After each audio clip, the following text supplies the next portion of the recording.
Hola, bona tarda. Des de Canal 20 us informem que estem treballant al municipi d'Olèrdola. Som els nens i les nenes de segon de l'escola Sant Montaner.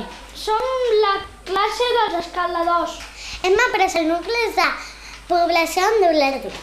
Hem visitat els serveis públics, l'església, la llar d'infants, el camp de futbol, el CAP, botigues, tallers, restaurants, la perruqueria i el centre cívic de Sant Pere Molanta. Vam situar en un mapa el nostre carrer. Hem recorregut Cantraval, Viladelló, Sant Miquel, Mosa, fins que hem arribat aquí. Ens ha agradat molt anar a casa dels nostres companys, el Marc de classe, el Marc i la Judit. Avui també hem visitat les caves de Viladellobs. A l'Ajuntament hem estat a l'alcaldia i a la sala de plens. Hem dinat al Cistell. També hem jugat amb els nens i nenes d'aquesta escola. Visitar el nostre municipi ha estat molt interessant. Donem les gràcies a Canal 20 per deixar-nos fer el programa. Les nostres famílies podran gaudir d'aquest programa. Adéu i que passin bona tarda.